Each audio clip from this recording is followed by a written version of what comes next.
Visitor has a question that is the method of offering salah for the man and woman the same, for the Shafi or Hanafi the same? Our beloved Prophet Muhammad said, it's mentioned in Sahih Bukhari, volume number 1. The Prophet said, pray as you see me pray. The Prophet did not say that the women should pray separately or the men should pray separately. خود تلاش کرتا ہے اور علت سے مسائل کے استنباط بھی خود کرتا ہے، جب بھی دو کام کرتا ہے. دیکھیں قرآن کریم میں ہے وَيَسْأَلُونَكَ عَنِ الْمَحِيضِ قُلْ هُوَ أَذًى فَاعْتَزِلُوا النِّسَاءَ. اے میرے پیغمبر آپ سے مسئلہ پوچھتے ہیں کہ ماہواری کی حالت میں کیا خامد عورت کے قریب جا سکتا ہے یا قریب نہیں جا سکتا؟ آپ فرما دیجئے ہوا اذن، یہ ناپاکی اور گندگی کے دن ہے. فَاعْتَزِلُوا النِّسَاءَ، اس حالت میں خامد اپنی بیوی کے قریب نہ جائے. آپ علماء ہیں یہ مسئلہ بڑی تفصیل سے جانتے ہیں. اس کا مطلب کیا ہے؟ مطلب یہ ہے ان دنوں میں خامد اپنی بیوی سے ہم بستر بھی نہ ہو اور ناف سے لے کر گھٹنے تک یہ بغیر کپڑے کے اپنی عورت کا حصہ دیکھے بھی نہ اور اس کو استعمال بھی نہ کرے. اب جو میں مسئلہ سمجھانے لگا ہوں، آیت میں ماہواری کا مسئلہ بیان کیا ہے یا نفاس کا مسئلہ بیان کیا ہے؟ بتاؤ بھائی، حیض کا مسئلہ ہے یا نفاس کا؟ لیکن جو مسئلہ حیض کا ہے وہی حکم نفاس کا ہے. لیکن یہ حکم نفاس کا قرآن میں نہیں ہے. ہم کہتے ہیں قرآن میں موجود ہے لیکن صراحتاً نہیں ہے. کیوں؟ جب اللہ پاک نے فرمایا آپ سے پوچھتے ہیں ماہواری کے دن میں خامد بیوی کے قریب جا سکتا ہے یا نہیں، حکم دو فَاعْتَزِلُوا النِّسَاءَ نہ جائے. اور وجہ کیا بیان کی ہوا؟ اذن، اس لیے کہ یہ گندگی کے دن ہے. تو جس طرح ماہواری کے دن گندگی کے دن ہے، اسی طرح نفاس کے بھی گندگی کے دن ہے. اب ہم کہیں گے کہ حیض والا مسئلہ قرآن کریم میں صراحتاً موجود ہے اور نفاس والا مسئلہ صراحتاً نہیں بلکہ تعلیلاً موجود ہے. کس طرح موجود ہے؟ تعلیلاً، یعنی مسئلے کی علت موجود ہے، اس علت سے مجتہد حکم نکال دیا ہے. اب مرد عورت کی نماز کا فرق سمجھے. رسول اللہ صلی اللہ علیہ وسلم نے بات معاملات ایسے تھے کہ جہاں پہ اللہ کے نبی نے صراحت فرما دی ہے، عورت ہاتھ کہاں باندھے اور مرد ہاتھ کہاں، یعنی ہاتھ کہاں تک اٹھائے، عورت کہاں تک اٹھائے، مرد سجدہ کیسے کرے، عورت سجدہ کیسے کرے. بات تو صراحتاً فرما دیے اور بات صراحتاً نہیں فرمائے، بلکہ رسول اللہ صلی اللہ علیہ وسلم نے ایک صاف طور پہ علت بیان فرما دی ہے اور اس کو دیکھنے کے بعد آدمی سارے مسائل از خود حل کر سکتا ہے. وہ علت کیا ہے؟ نبی پاک صلی اللہ علیہ وسلم نے دو باتیں ارشاد فرمائی ہیں. نمبر ایک مسئلے پر فرمایا فَإِنَّ الْمَرْأَةَ فِي ذَلِكَ لَيْسَتْ كَالرَّجُلِ. فَإِنَّ الْمَرْأَةَ فِي ذَلِكَ لَيْسَتْ كَالرَّجُلِ. یزید بن حبیب کہتے ہیں ان النبی صلی اللہ علیہ وسلم مر علی امرأتین تصلیان، اللہ کے نبی صلی اللہ علیہ وسلم گزرے دو عورتیں نماز پڑھ رہی تھی. آپ نے فرمایا اذا سجدتما فضما بعض اللحم الى الارض، جب تم سجدہ کرو اپنے جسم کو زمین کے ساتھ ملا لینا. کیوں؟ فإن المرأة في ذلك ليست كالرجل، کیونکہ اس نماز کے باب میں عورت مرد کی طرح نہیں. اللہ کے نبی نے یہ تو فرما دیا کہ نماز کے باب میں عورت مرد کی طرح نہیں ہے. اور کیوں نہیں ہے اس کی صراحت اللہ کے نبی نے نہیں فرمائی، وجہ بیان نہیں فرمائی. اب وجہ کون سی ہے؟ وہ دوسری حدیث مبارک میں آپ نے پڑھی ہے کہ جب سجدے کی باری آئی اللہ کے نبی صلی اللہ علیہ وسلم کیا فرمایا؟ کَأَسْتَرِ مَا يَكُونُ لَهَا. کیا فرمایا؟ کَأَسْتَرِ مَا يَكُونُ لَهَا. عورت یوں سمٹ کے کیوں کھڑی ہو؟ اس لیے کہ اس میں عورت کا سطر زیادہ ہے. معلوم ہوا کہ تکبیر تحریمہ سے لے کر سلام تک، بلکہ نماز کے لیے کھڑے ہونے سے لے کر سلام تک ہر وہ مسئلہ جو مرد اور عورت کے درمیان ہے اس میں دیکھیں گے کہ جس میں سطر زیادہ ہو وہ مسئلہ عورت کا ہوگا اور جس میں سطر کم ہو وہ مسئلہ مرد کا ہوگا، کیونکہ یہ معاملہ سطر کا ہے. اللہ کے نبی نے علت کیا بیان فرمائی؟ سطر. اب دیکھو ہاتھ اٹھائیں، اگر یہاں تک اٹھائیں ہاتھ کھل جاتے ہیں، یہاں تک اٹھائیں تو سمٹ جاتے ہیں، تو سطر اس میں عورت ہاتھ زیادہ نہ کھولے. اگر عورت ہاتھ پھیلائے اس میں ہاتھ پھیل جاتے ہیں اور اگر سینے پر رکھے تو ہاتھ سمٹ جاتے ہیں. اب اگر عورت رکوع میں جائے اور مکمل جھکے عورت کھل جاتی ہے اور تھوڑا سا جہاں تک اس کے گھٹنوں تک ہاتھ لگے اب عورت کی سمڑنے کی کیفیت موجود ہے. اگر عورت سجدہ کرے اور اپنے پیٹ کو کھلا رکھے، کونیاں الگ رکھے، اس میں عورت کا جسم پھیل جاتا ہے. اور اگر کونیاں اپنے ہاتھ اور پیٹ زمین سے ملا لے اس میں عورت کا سطر زیادہ ہے. تو جس میں سطر زیادہ ہے اجماع امت کی بنیاد پہ اس بات کا خیال کیا گیا کہ مرد عورت کی نماز میں فرق کر دیا جائے، کیونکہ سطر کا مسئلہ مرد کے لیے نہیں بلکہ سطر کا مسئلہ عورت کے لیے ہے. تو میں نے عرض کیا ہے کہ مرد عورت کی نماز میں فرق یہ تنسیساً بھی موجود ہے اور تعلیلاً بھی موجود ہے. بعض مسائل نص کی بنیاد پہ ہم فرق کرتے ہیں اور باقی مسائل میں تعلیل کی بنیاد پہ فرق کر لیتے ہیں. میں وہ کہہ رہا تھا کہ ایک چھوٹی سی بات اور سمجھ لیں. چلے غیر مقلدین دلیلیں تو کئی پیش کرتے ہیں, موٹی سی 2 دلیلیں تو تھوڑا سا خلاصہ ذہن میں رکھ لیں. غیر مقلد سب سے پہلے آپ کو دلیل پیش کرے گا کہ یہ مرد عورت کی نماز میں فرق ہے. اصل میں جس طرح میں دلیل سمجھانا چاہتا ہوں نا اس طرح فائل کے اندر درج نہیں ہے, اس لیے میں دلیل کا جواب سمجھانے لگا ہوں. اسی طرز پہ فائل میں درج ہوتا تو میں آپ کو یہ نہ سمجھاتا, میں دوسری بات ایک عرض کرتا. وہ دلیل کیا ہے؟ غیر مقلدین کہتے ہیں صحیح بخاری باب الاذان للمسافر اذا كانوا جماعۃ, اس کے اندر مسئلہ موجود ہے. حضرت مالک بن حویرث رضی اللہ عنہ فرماتے ہیں ہم رسول اللہ صلی اللہ علیہ وسلم کی خدمت میں آئے. پہلے پوری حدیث کا متن ذہن میں رکھ لیں, یہ صفحہ نمبر 6 پر موجود ہے. وَنَحْنُ شَبَبَةٌ مُتَقَارِبُونَ, ہم جوان تھے, ہم عمر تھے, نوجوان لڑکے تھے. فَقَمْنَا عِنْدَهُ 20 يَوْمًا وَلَيْلَةً, ہم رسول اللہ صلی اللہ علیہ وسلم کے پاس 20 دن اور راتیں ٹھہرے. وَكَانَ رسول اللہ صلی اللہ علیہ وسلم رحیمًا رفیقًا, اللہ کے نبی بڑے شفیق بھی تھے اور نرم دل تھے.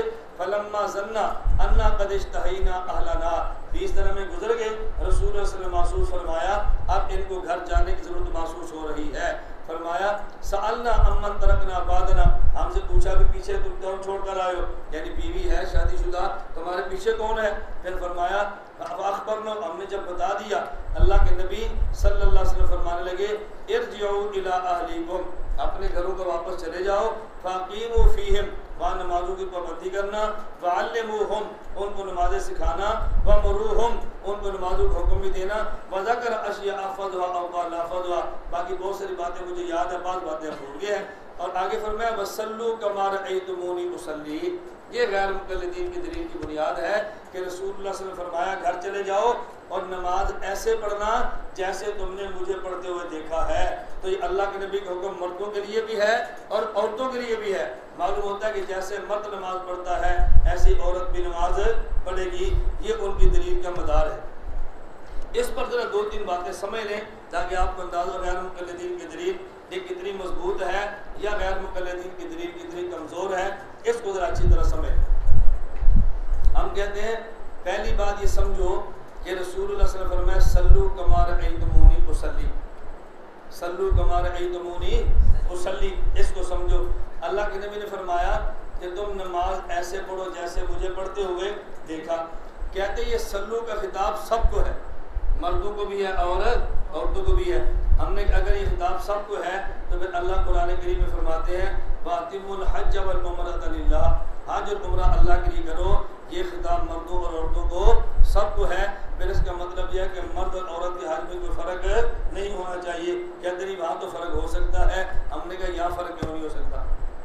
اچھا پھر قرآن کریم دیکھ لیتے ہیں. میں نے کہا اگر سلو کو لے کر تم یہ کہو گے نا خطاب سب کو ہے, دونوں میں فرق نہیں ہے, تو یہ تمہیں کام مہنگا پڑ جائے گا. کیوں؟ پھر تمہاری عورتیں اپنے سر سے دوپٹے اتار لے گی اور کہے گی ہم نے ننگے سر پھرنا ہے کیونکہ حضور کی سنت ہے. اور قرآن کہتا ہے لقد کان لکم فی رسول اللہ اسوۃ حسنہ, تم سب کے لیے حضور کی زندگی نمونہ ہے, تو تم ننگے سر پھر سکتے ہو, تو ہم ننگے سر کیوں نہیں گھوم سکتے. اچھا پھر تمہاری عادت یہ ہے کہ اگر تم میں سے کوئی نیک بن جائے تو پھر شلوار ٹخنوں سے اوپر ہی آدھی پنڈلی تک اٹھاتا ہے, پھر وہ بھی ٹانگیں آدھی پنڈلی تک ننگی کر لے گی اور کہے گی اللہ کو کہے لقد کان لکم فی رسول اللہ اسوۃ حسنہ.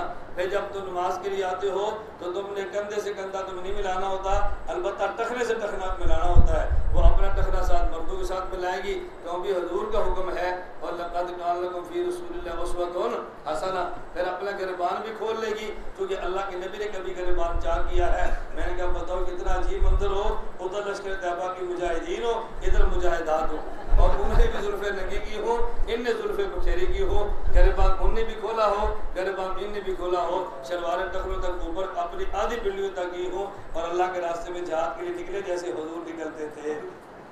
میں نے کہا اس کو مان لو گے؟ کہتے جی نہیں. میں نے کہا قرآن کہتا ہے لقد کان لکم, خطاب سب کو ہے, تو پھر آپ کیوں نہیں مانتے؟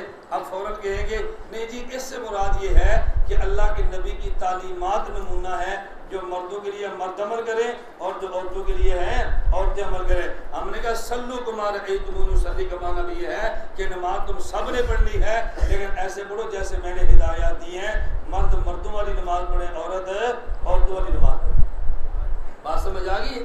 اور باقی اس حدیث کو ذرا آگے پڑھے تو اس کے قرائن بتا رہے ہیں یہ حکم مردوں کے لیے ہے، عورتوں کے لیے نہیں۔ خود صحابی فرماتے ہیں نحن شبابۃ متقاربون فاقمنا عنده 20 یوما ولیلہ، ہم حضور کے پاس 20 دن رات ٹھہرے اور ہم صرف نوجوان مرد تھے، ہمارے پاس عورتیں موجود نہیں تھی۔ ارجعوا الی اہلیکم، فرمایا گھر جاؤ، جو حکم مردوں کو ہو رہا ہے حکم عورتوں کو نہیں ہو رہا۔ وجہ کیا ہے؟ فرمایا فإذا حضرت الصلاۃ، جب تم جاؤ نا نماز کے وقت آ جائے، فلیؤذن لکم احدکم، پھر تم میں سے کوئی ایک بندہ اذان بھی دے، ولیؤمکم اکبرکم، تم میں سے کوئی بندہ امام بڑا امام بھی بنے۔ پہلے اذان دینی ہے، پھر امام کھڑا کرنا ہے، پھر پیغمبر والی نماز پڑھنی ہے۔ اگر پیغمبر والی نماز دونوں کے لیے ایک طرح کی ہے تو پھر پیغمبر والی امامت بھی دونوں کے لیے ایک طرح کی ہونی چاہیے نا۔ کبھی امام مجاہد صاحب بن جائے، کبھی مجاہدہ صاحب بن جائے، کبھی بھائی جان نماز پڑھا لے، کبھی بھاجی جان پڑھا لے، تو پھر یوں کر لو۔ اور آگے فرمایا فلیؤذن لکم احدکم، کبھی اذان جو تمہارے حضرت صاحب دے دے اور کبھی حضرت صاحب کی عالیہ دے لے، کبھی مؤذن اذان دے دے، کبھی مؤذن کی بیوی دے لے، کیونکہ اللہ کے نبی نے فرمایا نا سب کے لیے، کہتے ہیں نہیں یہ عورتوں کے لیے نہیں ہے، مردوں کے لیے۔ ہم نے کہا پھر سلو مردوں کے لیے ہے، یہ عورتوں کے لیے کیسے ہے؟ بھئی آپ پوری حدیث دیکھو نا، آپ نے آدھی الگ کر دیا، آدھی الگ کر دیا۔ میں نے اس لیے آپ کی خدمت میں کہا تھا آدھی حدیث پیش کرو تو مسئلہ ادھورا ہوتا ہے اور دوسری حدیث پر پیش کرو تو مسئلہ پورا ہوتا ہے۔ غیر مقلد آدھی حدیث پیش کر کے ادھورا مسئلہ دیتا ہے اور ہم پوری حدیث پیش کر کے پورا مسئلہ دیتے ہیں۔ بات سمجھ آ گئی ہے نا؟ اچھا اگر غیر مقلد کہنا جی نہیں یہ تو مردوں کے لیے، آپ نے کہنا بہت اچھا، آپ تو تراویح کے لیے امام تلاش کرتے ہو جو بالغ بھی نہ ہوا ہو، نابالغ بچے کے پیچھے تراویح پڑھتے ہیں نا، تو رسول اللہ صلی اللہ علیہ وسلم کیا فرماتے ہیں وَلْيَؤُمَّكُمْ أَكْبَرُكُمْ، امام ایسے کو بناؤ کہ جو بڑا ہونا چاہیے۔ تو یہاں تو بچے کی امامت کی نفی ہو رہی ہے نا، نہیں اس کا مطلب یہ ہے کہ علم ہونا چاہیے۔ ہم نے کہا اپنی بات تم نے فوراً مطلب نکال لیا۔ بھائی اگر یہ مردوں کے لیے ہے، یہ حصہ مردوں کے لیے وہ عورتوں کے لیے، تو تم تو اس پہ بھی عمل نہیں کرتے، تم تو نابالغ بچے مسئلے پر کھڑا کر لیتے ہو۔ اس کا مطلب یہ ہے کبھی عورتوں کو ملا لیا، کبھی نابالغ بچہ کھڑا کر دیا، تراویح بچے سے پڑھا لی اور اعتکاف عورتوں سے بٹھا لیا، معتکف پیر بھی بڑھ گئے، تراویح والے بھی بڑھ گئے۔ وہ گل سمجھ آئی؟ چلو ٹھیک، یاد نہ کرو سمجھ تو آ جائے نا، یاد آ جائے پھر بندہ کبھی نہ کبھی سمجھ بھی لیتا ہی، سمجھ لے تو یاد آ جاتا۔ آگے دیکھیں ایک ان کی حدیث پیش کی ام الدرداء رضی اللہ تعالیٰ عنہ کی، صحیح بخاری باب سنت جلوس فی التشہد، وکانت ام الدرداء تجلس فی صلاتها جلسۃ الرجل وکانت فقیہۃ، کس طرح جلسۃ فعلۃ جلسۃ الرجل وکانت فقیہۃ۔ ام الدرداء رضی اللہ تعالیٰ عنہ کہتے ہیں یہ نماز کے اندر ایسے بیٹھتی جیسے مرد بیٹھتے ہیں، ایسے بیٹھتی جیسے مرد بیٹھتے ہیں۔ غیر مقرر کہتے ہیں دیکھو صحیح بخاری میں ہے کہ ام درداء رضی اللہ تعالیٰ عنہ فقیہ ہونے کے باوجود بھی مردوں کی طرح بیٹھتی ہے، تو معلوم ہوتا ہے کہ عورت اور مرد کے تشہد میں کوئی فرق نہیں ہے۔ میں نے کہا تمہیں اللہ عقل عطا فرما دیتا تو یہ لفظ خود بتا رہا ہے کہ مرد عورت کے بیٹھنے میں فرق ہے، مرد عورت کے بیٹھنے میں فرق ہے۔ اب بتاؤ آپ کے یہاں کوئی بچہ پیدا ہو، 12 سال کی عمر کو پہنچ جائے اور ایسے چلے جیسے عورتیں چلتی ہے، تو آپ کہتے ہیں آپ کے بیٹا لڑکیوں کی طرح چلتا ہے۔ اس کا کیا مطلب ہے کہ لڑکوں اور لڑکیوں کی چال میں کوئی فرق نہیں ہے؟ بتاؤ آپ کے یہاں کوئی بیٹی پیدا ہو اور اس کی آواز بھاری ہو اور آپ کہتے ہیں آپ کی بیٹی کی آواز ایسی ہے جیسے مردوں کی ہوتی ہے، اس کا کیا معنی؟ کوئی فرق نہیں ہے۔ یہ لفظ بتا رہا ہے کہ فرق ہے۔ امام بخاری فرماتے ہیں ام درداء نماز میں ایسے بیٹھتی جیسے مرد بیٹھتے ہیں، جیسے مرد کہنا اس بات کی دلیل ہے کہ مردوں کا بیٹھنا اور ہے، عورتوں کا بیٹھنا اور ہے۔ نہیں سمجھ آ رہی؟ یہ تو امام بخاری کے لفظ بتا رہے ہیں کہ فرق ہے، تبھی تو کہہ رہے ہیں کہ جلسۃ الرجل مرد کی طرح بیٹھتی تھی۔ اگر مرد کی بیٹھنا عورتوں کی طرح نہیں تھا، کوئی فرق نہیں تھا، تو جلسۃ الرجل کہنے کی ضرورت کیا تھی؟ اب بات ذرا سمجھنا۔ اگلا سوال پیدا ہوگا کہ ام درداء عورت ہونے کے باوجود مردوں کی طرح کیوں بیٹھتی تھی؟ ان کو تو عورتوں کی طرح بیٹھنا چاہیے نا۔ اس سوال کا جواب امام بخاری دیتے ہیں وکانت فقیہۃ، ان پر اعتراض اس لیے کہ ان کا اپنا اجتہاد تھا۔ آپ ان کا اجتہاد مانیں یا نہ مانیں، مجتہد اپنے اجتہاد پہ عمل کر سکتا ہے اور دوسرا بے شک اس کے اجتہاد کا پابند نہ ہو۔ یہ وکانت فقیہۃ کہہ کے امام بخاری نے اس سوال کا جواب دے دیا۔ ہم کہتے ہیں دونوں باتیں تمہارے خلاف ہے۔ کیوں؟ جلسۃ الرجل کہنے اس بات کی دلیل ہے کہ مرد کا بیٹھنے کا طریقہ اور ہے، عورت کے بیٹھنے کا طریقہ اور ہے، اور وکالت فقیہ تر کہہ کے امام بخاری بتانا چاہتے ہیں کہ فقیہ کے اجتہاد کو ماننے کی گنجائش ہوتی ہے اور تمہارے ماننے کی گنجائش نہیں ہوتی۔ ادھر فقیہ کا انکار بھی کرتے ہو اور اپنے ذوق کے مطابق آدر میں شور بھی کرتے ہو، نہ ماننے پر آئے امام ابو حنیفہ جیسے مرد کو نہ مانے اور ماننے پر آ جائے ام الدرداء جیسی عورت کو مانے۔ تو مردوں کو امام بنانا ہمارے کھاتے میں اور ضرورت پڑ جائے تو عورت کو امام بنانا تمہارے کھاتے میں۔ ہم نے اس لیے کہا تھا عورتوں کی امامت چھوڑو، مردوں کی امامت مانو۔ تو بات سمجھ آ گئی ہے؟ میں اس حوالے سے ایک آخری بات پیش کرتا ہوں۔ مجھے ایک ساتھی نے فیصلہ آباد سے فون کیا، تبلیغ والے اللہ خوش رکھے خوب کرتے رہتے ہیں اور ہم بھی ان کو محبت سے جواب دیتے رہتے ہیں، اور ہماری خواہش ہوتی ہے کہ ساتھی فون کر کے اپنے مسائل پوچھتے رہیں۔ لیکن میں نے کل بھی کہا تھا نا، مجھے آج بھی ایک ساتھی کا فون آ رہا تھا کہ میں فیصلہ آباد سے فون کر رہا ہوں اور کون سا وقت فارغ ہوگا۔ میں نے کہا بھائی فارغ ہوں یہ تو ہمارے کارزو میں نہیں ہے، فارغ کا سلسلہ ہمارے کارزو میں نہیں ہے، کام تو ہر وقت کرے تو پھر ہی آدمی کسی دیے پر پہنچ جائے۔ کہتا ہے نہیں میں نے ایک مسئلہ پوچھنا ہے۔ میں نے کہا پوچھ رہے، اچھا میں دوسرے نمبر سے فون کرتا ہوں جو پیکج پہ لگا ہوا ہے۔ میں نے کہا آپ کے پاس موبائل پیکج والا موجود ہے، میرا ایک ہی جسم ہے جو بغیر پیکج کے چلتا ہے، اس لیے میں پیکج کے پیچھے تو نہیں پڑتا۔ آپ فیصلہ آباد رہتے ہیں تو میری خواہش ہے کہ آپ 1.5 گھنٹے کا سفر ہے، آپ ہمارے پاس آ جائیں، کورس چل رہا ہے 3 دن کورس پڑھیں، مزید ضرورت پیش ہے آپ مسئلے تو پوچھ لیں۔ کبھی فون کرتے تو آپ اٹھاتے نہیں، میں نے کہا جب آپ آئیں گے تو میں 10 اساتذہ تعارف کرا دوں گا، میں فون اٹھاؤں گا 10 بجے کوئی فون تو اٹھائے گا نا۔ لیکن ہمارے لوگ تھوڑا سا سفر کرنے کے لیے تیار نہیں ہوتے اور چاہتے ہیں کہ پیکج پہ لا کر بیٹھ جائیں اور سارے مسائل فون کے اوپر بیٹھ کے حل کر لیں۔ میں نے اس لیے گزارش کی ہے کہ جب کوئی ایسا ساتھی ہو آپ ان کا تھوڑا سا سفر کرا دیا کرائیں گے نا بھی انشاءاللہ۔ ہمارے ہر انگریزی ماہ کی پہلی جمعرات مغرب سے لے کے اتوار 9 بجے تک 3 دن کا ماہانہ تحقیق المسائل کورس ہوتا ہے، آپ اس کی آواز لگا سکتے ہیں کہ نہیں؟ اس کی آواز لگائیں ذرا۔ میں خیر بات آنے لگا تو مجھے ایک ساتھی نے فون کیا، اس نے کہا جی مجھے غیر مقلد بہت تنگ کرتا ہے۔ میں نے کہا کیا کہتا ہے؟ اس نے کہا جی مرد عورت کی نماز میں کوئی فرق نہیں ہے۔ میں نے کہا ٹھیک ہے، اسے کہنا اس پہ پکا رہنا کہ مرد عورت کی نماز میں کوئی فرق نہیں ہے۔ غیر مقلدین سے کہو اپنی مسجد میں کبھی کبھی اذان اپنی بھابھی سے دلوا لیا کرو، کیونکہ مرد عورت کی نماز میں کوئی فرق نہیں۔ کبھی کبھی تکبیر اپنی کسی سسٹر سے دلوا لیا کرو، پوچھے گا کیوں؟ کہنا فرق جو نہیں ہے۔ کبھی مصلی امامت میں دادی جان کھڑا کر دو، کیوں؟ آپ کہنا فرق جو نہیں ہے۔ اور جب نماز کے لیے امام کھڑا ہو تو ساتھ اعلان کرے اپنی چادریں اتار کے پاس رکھ دو، کیونکہ مرد عورت کی نماز میں فرق نہیں ہے۔ اپنی ٹانگیں کھول لو، کیونکہ مرد عورت کی نماز میں فرق نہیں ہے۔ وہ بھی ٹانگیں چوڑی شروع کر دے، یہ بھی چوڑی شروع کر دے، اب دونوں ٹانگیں چوڑی کر لیں۔ مجھے ایک مرتبہ، میں اللہ جو ہے جھوٹ نہیں بولتا، میں آپ کو حقائق بتاتا ہوں، ایسی باتیں پیش آتی ہیں بندے کو سن کر بھی شرم آتی ہے۔ غیر مقلد کہنے لگا ہم تو کہتے ہیں کہ پاؤں کے ساتھ پاؤں ملا کر کھڑا ہو، اور آپ کہتے ہیں نہیں کندھے کے ساتھ کندھا ملا کر کھڑا ہو۔ میں نے کہا پاؤں سے پاؤں ملانے پر زور کیوں دیتے ہیں؟ کہتے ہیں اس لیے پاؤں سے پاؤں ملانے پر زور دیتے ہیں تاکہ شیطان کو گزرنے کا راستہ نہ ملے، شیطان نہ گزر نہ سکے۔ میں نے کہا نہیں ہم بھی چاہتے ہیں شیطان نہ گزرے، پھر آپ پاؤں کھول کیوں دیتے ہیں؟ میں نے کہا ہم راستہ دے دیتے ہیں تاکہ یہاں سے گزر دے اور وہ جگہ چھوڑ دے۔ اور تم پاؤں سے پاؤں ملاتے ہو کہ یہاں سے نہیں گزرنا، وہ جگہ اس کے لیے خالی کرتے ہو۔ تو جو جگہ شیطان کو نہیں دینی چاہیے وہ دے دیتے ہو۔